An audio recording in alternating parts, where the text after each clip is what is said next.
Well guys, we are putting the 50 series starting to go back together. I got one piston assembly set up. These have a removable skirt like this. You see this skirt comes off the piston. And what I usually do on there, I know that what I do may not be exactly right, but just, I don't know, just the easiest way for me. If you get a Detroit set, these are Interstate McBee parts. The last one I did, we bought Detroit parts.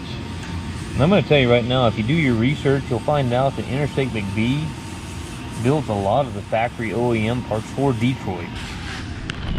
So I'm not scared a bit about using Interstate. I've never had any problems with Interstate McBee parts. They've been excellent kits.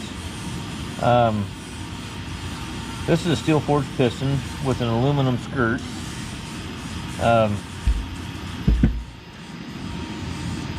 What I do, and I don't have my proper tool with me because it's at the other toolbox in town. I always forget something. But these are easy. These rings are really simple to get on. So there's no really up or down on the oil control ring. And what I do is I pull that skirt off, and then I just take this one. You'll see the black here on the actual oil control ring or the expander. That's just to let you know that your actual oil ring expander gap's on the other side, that you're in the right spot. So what you can do here is take your expander, stick it in the groove, collapse it all the way, and then just take your ring end gap like that and line it up with the black part. Get it close. It don't gotta be perfect. Like so. I mean, these things go together so easily. Then you can take the ringland grooves and the pistons are different diameters. It's pretty obvious. It says up on the ring. I don't have my ring expander, so I'm just using my snap ring pliers for my transmission snap ring pliers. Just being careful.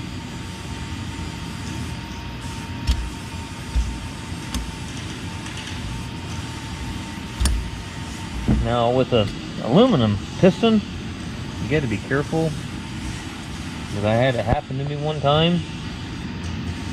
It didn't hurt the engine, but when I was rolling it over by hand, when I got it together, it came up tight. And what happened is I didn't have the ring expander tool. I just put them on there by hand, and what I did is I scuffed just a little bit of that, and it got in the ringland groove back behind the ring. The steel forged pistons you don't have any troubles with. And what it did is it pushed that ring out against the cylinder bore real tight, and kind of giving me a false indication there.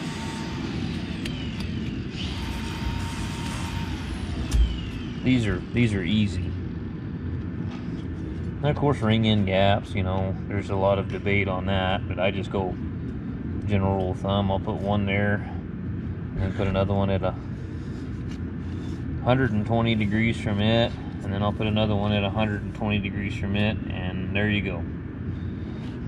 As long as they're not all lined up. And you can't tell me that the more and more you think about it, you know that damn thing's moving in there. So here's your bearing. And guys that aren't used to these style of engines are probably going, what the hell? They're a little different when you're conventional, like that 8.3 with a solid pin bore to the rod end. There's an actual bearing in here on this part of the shell, and you're going to have your bolt hole and your oil hole for your rod. The oil's coming up through here to the skirt or through the dome. So what you do is take your piston skirt, put it back on there, line up your pin bores, make sure your hole here is down and your rod bolts threads are up facing the rod, and then start it in your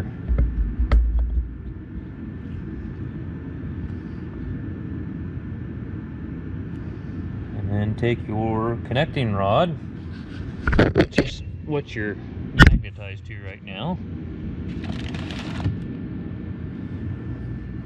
and they're not directional on here. You don't need to lube this. That's going to be stationary on that. That's bolted to it. Put a little bit of Loctite. I put just a little bit of Loctite on these. It even says in the book too. Now these Detroits this style has got a spacer. This kit, you'll see the old rod bolts on. Yeah, you probably can't see them. The old rod bolts are over here. This kit comes with new rod bolts, and the book tells you to replace the rod bolts. Good idea. A bad rod bolt can really destroy an engine, but these have special spacers on them, as you can see here. You got to use those spacers.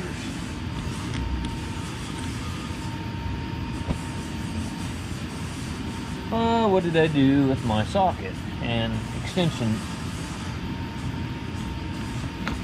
It's on my ratchet here. There we go.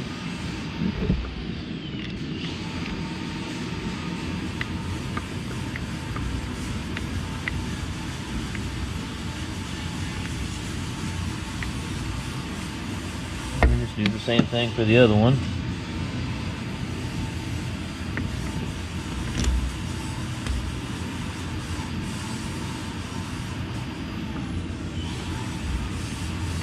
The first 60 series truck engine I ever went through, and I seen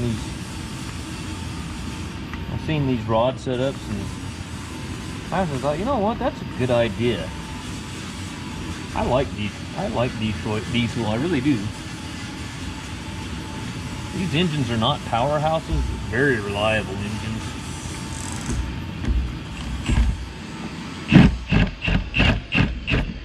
Just run them down.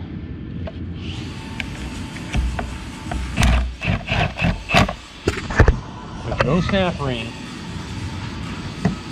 in these. So then I've got a couple rags doubled over here in the vise, which is not the Detroit has some kind of special fixture they put them in. And I just go real careful here.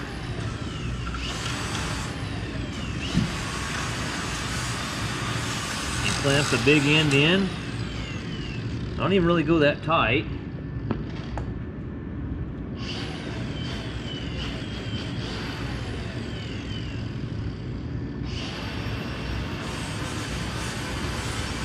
Oh, socket.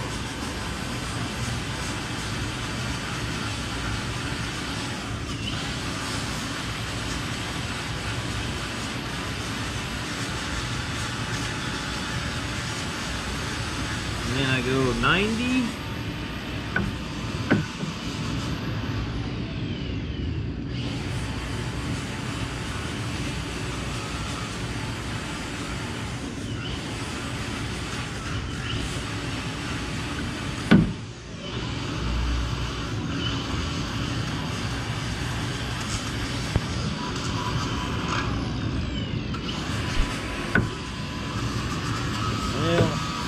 Get on there. I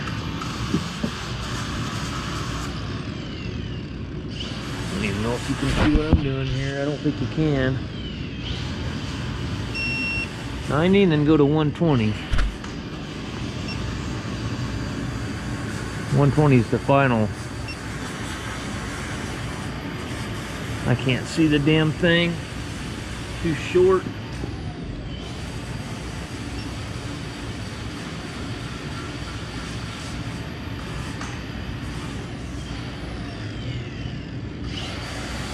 $120. All right.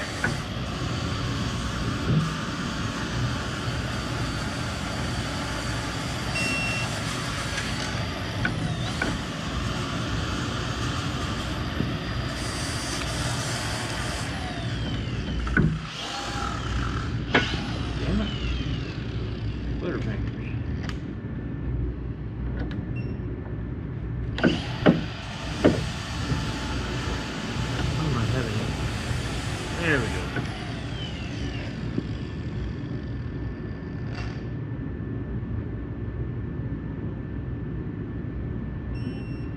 All right.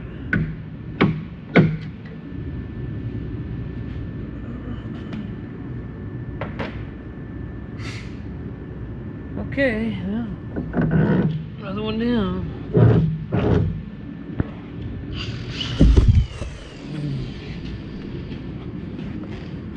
Another piston set up. As you can see there, put a couple rags over there. Yeah, I know somebody's gonna say something. You gotta get you a brass. Well, I don't have enough room for all this stuff. Anyway, so then of course, you know, put your bearing shells in there. We got to pay real close attention to number 2 and make sure that, I mean, I took one of them because it was all shrunk up in the cap, and I put another. Look at that. You know, I just noticed that. See, I told you that these rods were the same. See, it says 12.7 on there, so that would go in a 60 series. It's the same rod.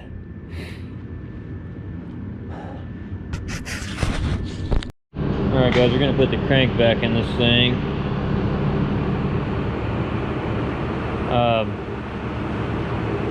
I like to take, when I got a strip like this, I take emery cloth where your O-rings seat up in the bores there on your liners. I like getting those really cleaned up, that way it just don't chance rolling an O-ring or having a leak and having a problem. And sometimes it's really good to check, make sure you don't sand those down, make sure you don't have electrolysis in your block and have holes in it, so, which I've run into before. And to be honest with you, we've epoxied some of them and put them back together. Okay,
I already lubed my bearing shells up and cleaned my crank up when I had it sitting on the pallet, so now I'm gonna put lube here across this way, and we'll turn it a little bit and lube the other half of the main bearing journals.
Alright, well, we got to put our bearing shells and our caps and put them on now.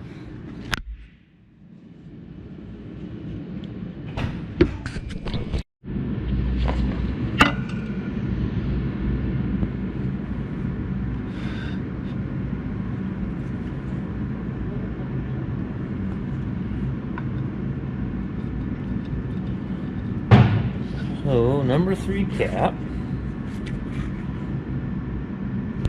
Bearing tangs on this side. That'll go with same size as the bearing tang on the upper shell.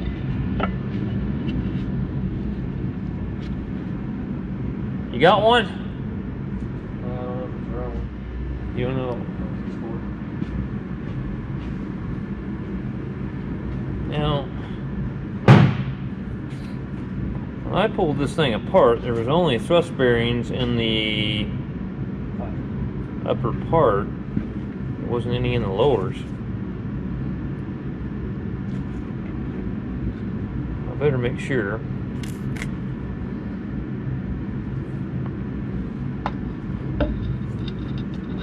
Before I stick that one in there, I'll make sure that it's number 5 here. If it was a 60 series, your thrust bearing would be on number 6 journal. On this 50 series, it's on number 4.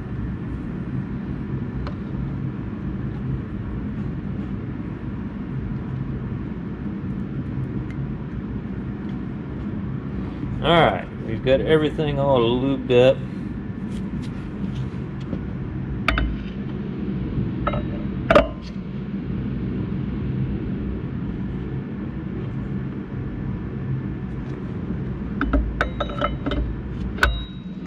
Main bearing bolts.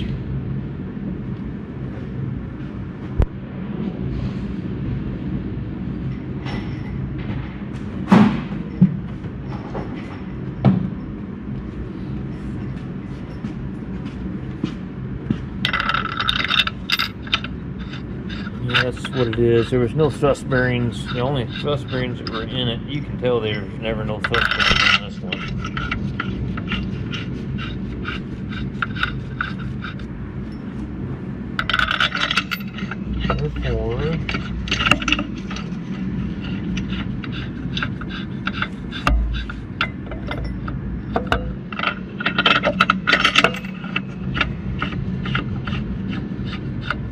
Okay, well, let's get the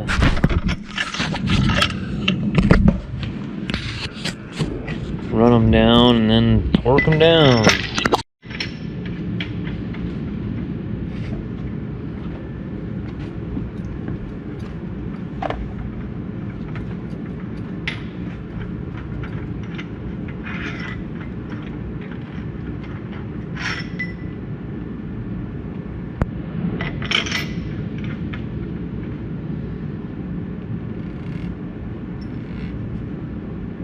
Okay, I need to get the head of the bolt.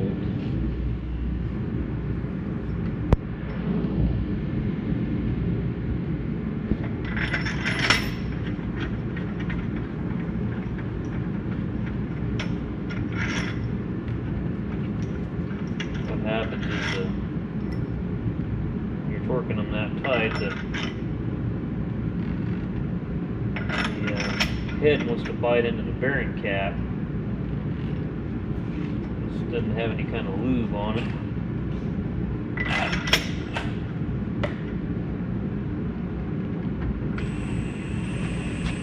Start in the middle. Work your way out. And let me look up the torque for that. I think it's like 397 foot-pounds, I think.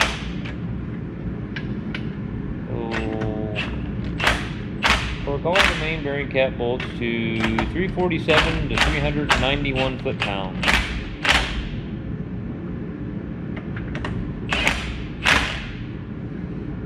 So we'll go to like 347 to 391. We'll go to, I don't know, 380 or something like that. Let me go get my big torque wrench. We're gonna have to chain this thing down. Well, I don't know if this is gonna work. We're gonna try it. We got to change the hay squeeze. 380 is what we're gonna go to. I don't want to twist it.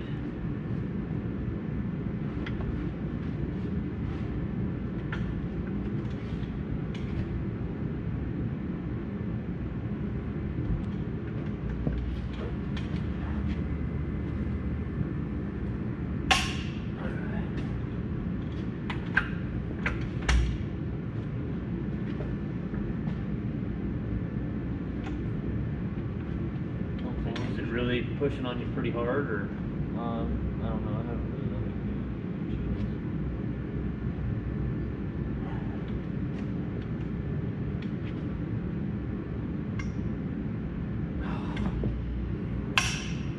it. Got me that change down.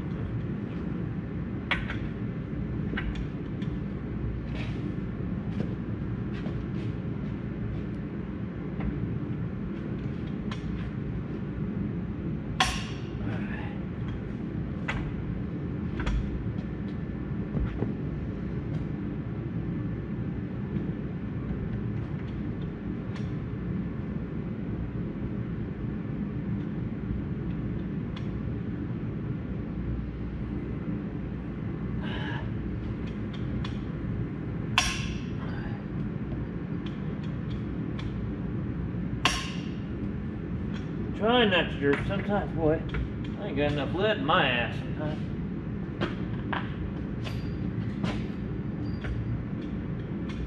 Start pulling real hard, step on something on the floor, and end up in a big old pile of shit.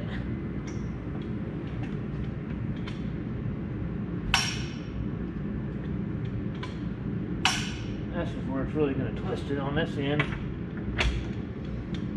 Might have to. I don't know, we'll see.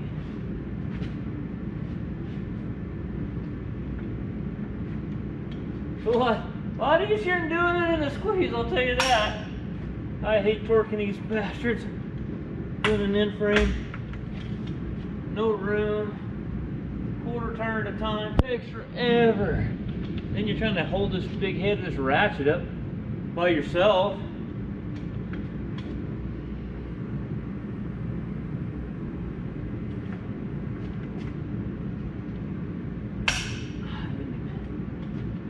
A chance to really pull on it or click.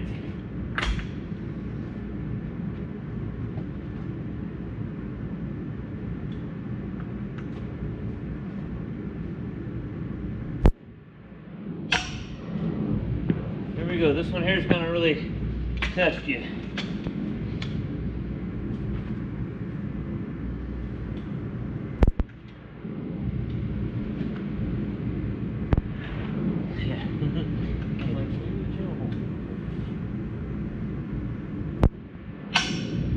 One more. You're gonna make it, or you think we gotta do something different?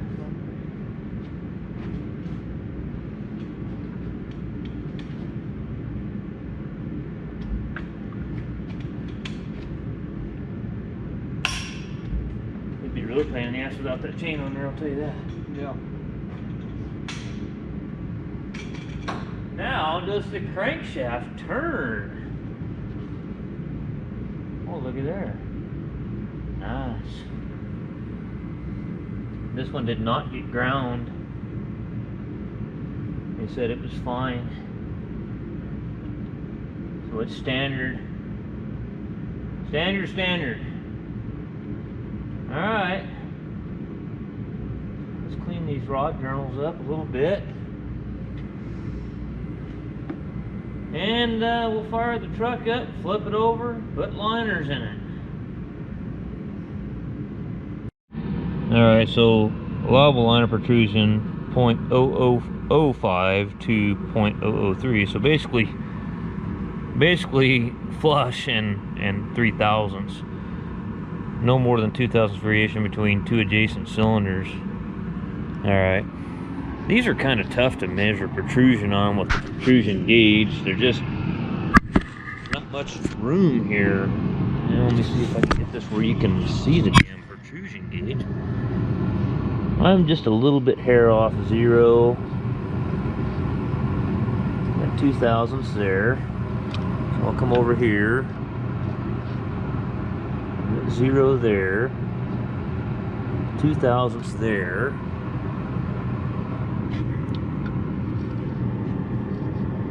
Not quite zeroed here. Let me.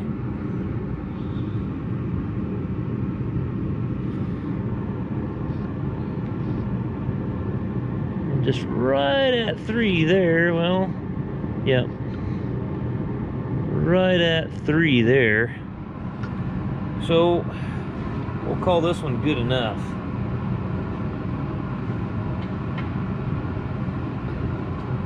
So I'm gonna get my other ones ready now, and it's just basically just lube them up.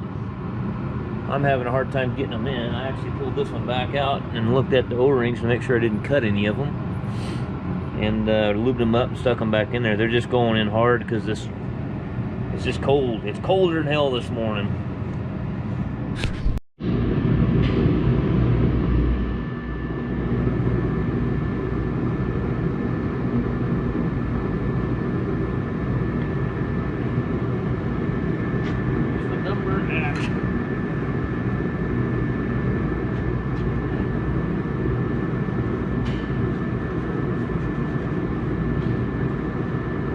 Not seeing the number anywhere.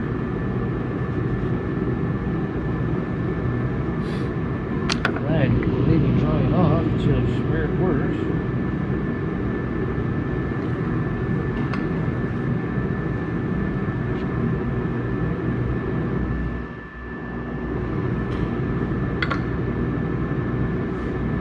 Wow, where is the number on this thing?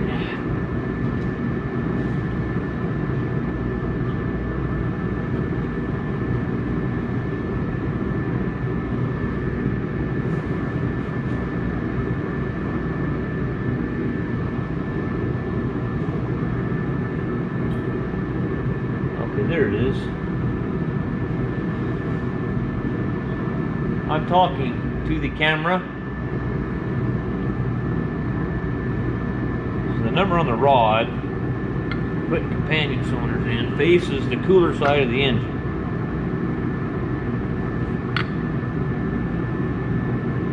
This sucker is hard to see on this one. It's on this side right here. Okay. Very hard to see.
Look out, babe.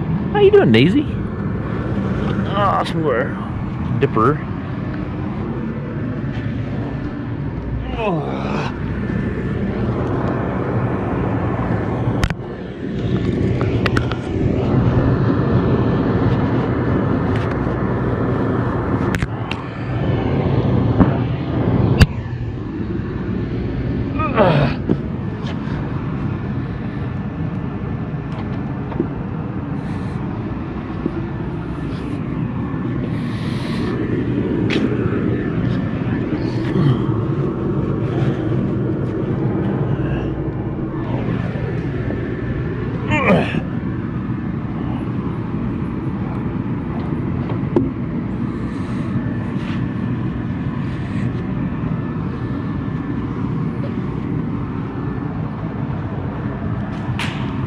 Alright, rod caps.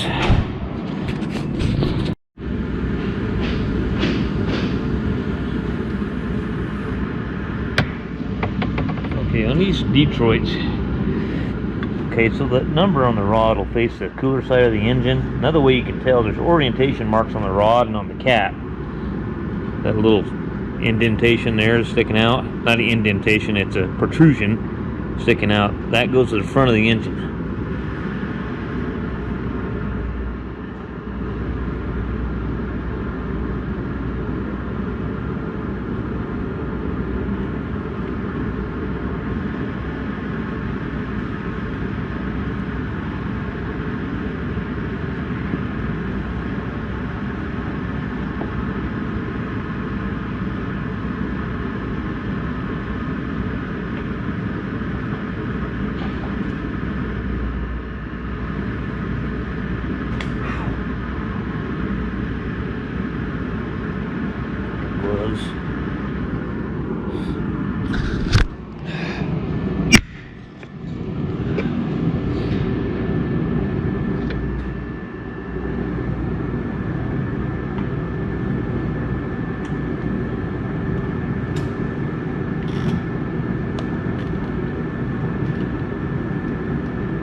Underneath, make sure I'm not something shouldn't be.